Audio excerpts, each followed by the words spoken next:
Okay. Okay, let me talk about the Korean startup ecosystem. The Korean startup ecosystem in 2020 is stronger than ever despite the impact of COVID-19. The South Korean government has done a great job of flattening the curve of COVID-19 by harnessing technology. It may surprise some to know that the economy of South Korea is now the fourth largest in all of Asia. We have one of the best wireless infrastructure, yet Korea is still globally not recognized as a startup tech hub. This is because the rise from being one of the poorest countries in the world to the highest developed country in just 60 years is not commonly known. South Korea is only one of three countries, except Russia and China in the world where Google is not the primary search engine. Therefore, the world does not have access to information related to South Korea since most of the content is on Naver, a search engine that is not used outside of Korea. However, despite this, South Korea continues to be one of the fastest growing developed countries in the world. As you see from the graphs here, the global entrepreneur activities in worldwide, you can see how the South Korea, the entrepreneur is the biggest portion. The Korean government also assists in programs to help the startup ecosystem. South Korea has the highest government backing per capita for startups. I gonna mention about the TIPS, the TIPS, but there is also the K Startup Challenge, which promotes collaboration between domestic and foreign startups. All companies from the K Startup Challenges work out of the Pangyo Global Startup Campus. As Veronica already visited the Pangyo district, the campus was opened in 2016 by the Korean government as part of the new startup hub. The K Startup Challenge, along with the Seoul Global Startup Center, is focused on bringing in foreign entrepreneurs to start businesses in South Korea. If they are successful, they will be able to hire Koreans, which will increase jobs in Korea. This is the map of the short map for the overview of Korean's tech startup support ecosystem. The Korean startup ecosystem did not exist just 20 years ago. The Korean government was trying to grow and find new ways to create jobs in the economy. We started to realize that entrepreneurship was the key to job creation. I think it was a similar situation in France. It was the main factor in a strong and innovative economy. When you look at the Korean startup scene today, the community is strong and growing. Over $100 million a year has gone to funding late stage startups for a few years now. There is a lot of potential in blockchain, fintech, biotech, IoT, and Korean entertainment. As you know, the K-pop is the biggest hit in worldwide, which are the key growth area for Korea. It seems the culture has changed as well as more and more young Koreans are looking to get into entrepreneurship. We have seen many successful Korean entrepreneurs build successful startups over the last decade. This shows some accelerators and the government program and also some network and event and FAISE in Korea. The Seoul city government plans to nurture 10,000 workers to prepare them for the fourth industrial revolution and to help with unemployment through startups. Our Innovation Academy will train 2,000 young Koreans to play a leading role in the fourth industrial revolution. In addition, they will double the number of spaces for tech startups by 2022. As Veronique mentioned earlier in the introduction, the Korea is the strong country for the tech-based startups and tech-based companies. So furthermore, Seoul has cooperated with the Justice Ministry to introduce the startup visa fast track for young young foreign entrepreneurs who want to start their businesses in Seoul. This is for talking about the visa program. We have our own form of H-1B visa. It is called an E-7 visa. This allows employers to hire the skilled foreign workers to work in Korea. The aim was for these workers is to help fill a critical worker shortage in Korea, as well as allow Korean companies to remain strong and competitive globally. This will ultimately lead to the creation of thousands of jobs for Korean workers. However, the Korean government did not take into account Korea's working culture, which demands brutally long workers and an overload of work. So this is I would like to say like a very honest situation in Korea. So the working culture and living culture in Korea is a bit different from the West. The hour at the Korean company are very long, while it might say 9 to 6. In reality, you can't leave at 6 p.m. You need to wait for at least an hour, and if there is more work to do, you must finish it before you leave. Even if that means working until like 1 to 2 a.m. Not every time, but like in crazy season. You most likely will not get overtime. The Korean bosses usually have crazy demands and deadlines which you can never question in public. Thankfully, the young Koreans and foreigners are slowly moving away from this archaic Korean working culture. So, regarding the entrepreneurs in Korea, the number of startups in South Korea in 2019 was close to 30,000, with over hundreds of thousands startup employees. Just 20 years ago, the number of startups was below 2,000. A vast majority of these startups are in Seoul, as you know, the Gangnam style, the Gangnam district. This helps drive trends and word of mouth about new products and services very quickly.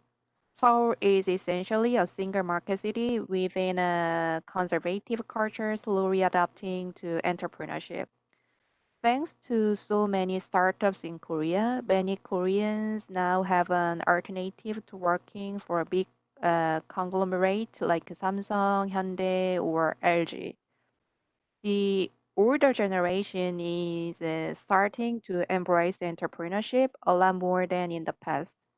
Now, the young Koreans have the alternative to be an entrepreneur and run their own business.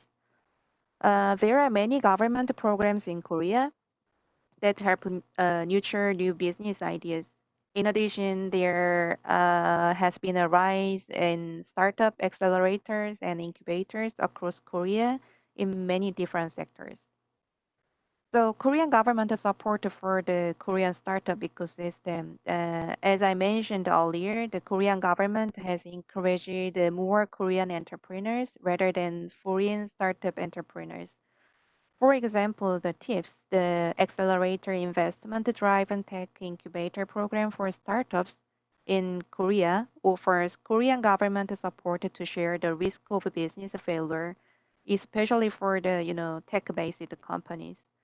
So, however, it requires the startup to have at least one Korean startup founder in the company. This is why you don't see a lot of foreigners working in Korea starting their own business. But you can include the Korean co-founders for your company at the beginning of the level. So there are a few programs such as the Seoul Global Startup Center, which help foreigners in Korea start businesses in Korea. Therefore, these startups do need to find a co-founder that is Korean. However, it will be very difficult for foreign startups to win government contracts without a Korean co-founder. The startup funding in South Korea really started to take off in 2014. It went from $71 million in funding in 2013 to $949 million in 2014, then went to an all-time high of $1.8 billion in 2015. These days, it has settled down to around 500 to 600 million dollars per year. However, from 2017 to 2019, many Korean blockchain startups have found success raising funds through an ICO. Currently, in 2020, the ICO scene is pretty much non-existent. However, many Korean investors are still interested in blockchain technologies, and alternative fundraising methods could rise in 2020 through IEOs or STOs. All this shows that Korea has a large and diverse range of investors, Korea-based funds, corporate VCs, angels, and crowdfunding systems, just to name a few. I'd mention about the corporate support, like as the in France you have the Orange, the corporate support for the Korean startup ecosystem. I haven't mentioned some of the big corporations that have started their own startup hubs, like Lotte's accelerator program, Samsung's C-Lab Space, or Naver and their startup alliance. A lot of big corporations in South Korea are actively investing in local startups and helping support open innovation in Korea. However, there is still a large talent gap compared to the United States. We are talking about talented programmers, engineers, and developers. The top graduates tend to want to work for global companies like Apple or Google. Most of the gifted students in Korea tend to want to study abroad in the UK or the US. Once there,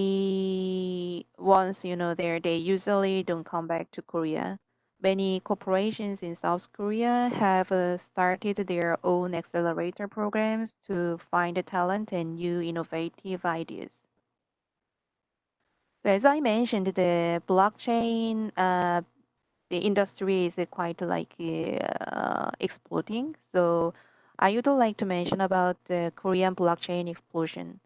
So the Korean startup ecosystem got a huge boost from the Korean blockchain explosion. Since late 2017, Koreans were buying cryptocurrencies from around the world, then selling them in Korea because of the price difference between exchanges. This was called the kimchi premium, and even mom and pops that knew nothing about the cryptocurrencies started to buy it. While this boom was long past, South Korea is one of the few countries in Asia that is very open to blockchain technologies. Corporations in Korea have always embraced the new technologies. One of these technologies is blockchain. Kakao, the top mobile platform in Korea, started Ground X, which will focus strictly on blockchain to create a scalable blockchain platform to help with mass adoption. This could open the door for new and innovative blockchain startups to work with Kakao and take advantage of their infrastructure. There is still pressure from the older generation in South Korea to get stable, secure jobs with big conglomerates like Samsung, LG, and Hyundai. However, like most corporations, they can't adopt new technologies as quickly as startups. While many Koreans still have a lot of fear about starting their own business, especially startup, the idea of working new and trendy technologies like blockchain could be a gateway for more Korean entrepreneurs to enter the startup scene. Since Korea is always looking to find the next tech wave, therefore there will always be an opportunity to join or start new and disruptive startups. So regarding the infrastructure, currently there are over 100 co-working spaces in Korea. Some of the big names include WeWork, Best5, FabLab Seoul Startup Hub, Google Campus Seoul, Maru 180, and the most recent Hayground. There are also over 150 accelerators, incubators, and innovation centers in South Korea. And Hayground impressed us the most with their community of change makers managed by Root Impact.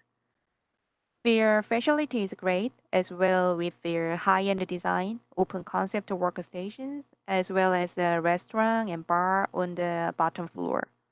There is even a blockchain co-working space, co-living space in Seoul called NONCE, NONCE. The COVID-19 has impacted many of these co-working spaces, and more companies in Korea are looking into remote work environments. It will be interesting to see if any of these co-working spaces in Korea will be able to survive as the future of work could change around the world. So I mentioned of some, some bad points in Korea, like the working conditions and working environment. So I would like to mention about the Korea's strength is why Korea. So first, the Korean culture. The South Korean popular culture is growing every year. Korean beauty products are thriving thanks to successful Korean startups like Mimi Box. I'm pretty sure like you already show some Korean the cosmetic products like the cushion, the air cushions or the mask packs. There are over 8,000 K-beauty brands in South Korea. Korean K-pop is bigger than ever thanks to groups like Big Bang, 21, and EXO. Korean drama are still being watched by fans all around the world, which helps to drive the latest trends in Korean fashion. And I should mention about the BTS. The Korea's biggest K-pop band, BTS, has broken all records on YouTube. Also, they were the first ever Korean musical host on SNL.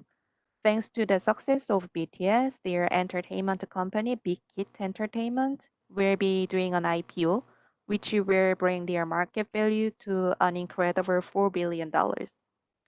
The rise of Korean content can be attributed to how well connected digital Korea is to be the world. The Korean IT infrastructure is one of the best in the world, as you know. The country has the best internet connection, and most Koreans own smartphones. Koreans are early adopters of the new technologies and early trendsetters for fashion. Companies are always on the lookout for the newest platforms to distribute their content to the world. Korean influencers have found much success on YouTube, Instagram, and even TikTok. And next, as I mentioned, the fintech. Fintech is also huge in the Korean startup ecosystem as Korea is becoming the leader in cryptocurrency exchange and services. Korea looks to become the leader in the global financial centers. Soon, Seoul will become the fintech hub of Asia. One of the top fintech startups in Korea is Viva Republica. They are the developer of the application called TOSS, a mobile payment tool that is looking to go global after having much success in Korea. Fintech startups in Korea will help Korea become a cashless society if it is not already there now. And last, the Korean consumers. The Korean startup ecosystem benefits from a great consumer market. We are crazy. They are middle class in the majority. Most of the people living in Korea have smartphones and a credit card. We have the highest GDP per capita, great wireless penetration, great infrastructure, and fast LTE. All these elements combine to make great home market to grow young startups. This is why Korea is able to support companies and startups in Korea that are focused only on the domestic market. Korea has a 50 million residents that are very tech savvy. That is one of the main reasons why Korea is able to really scalable business. Some examples would be companies like Naver, Coupang, and Ticket Monster that solely focus on the Korean market. So these are all of my presentations. To be concluded, the South Korea needs to continue to invest in programs to help the Korean startup ecosystem. And entrepreneurship has proven time and time again to be the number one driver for job creation and economic growth. South Korea will never be able to compete with the Silicon Valley or Shanghai. However, we can leverage our own unique assets to create innovative startups. As long as we push to bring in more and more international talent into Korea, the more likely Korean startups will have the chance to go global. Korea's potential is there. There are many countries are recognizing it, and I fully believe that the Korean startup ecosystem will continue to accelerate. At the same time, it will produce global startups and hopefully some unicorns. So these are all of my presentations, and please feel free to ask me if you have any questions.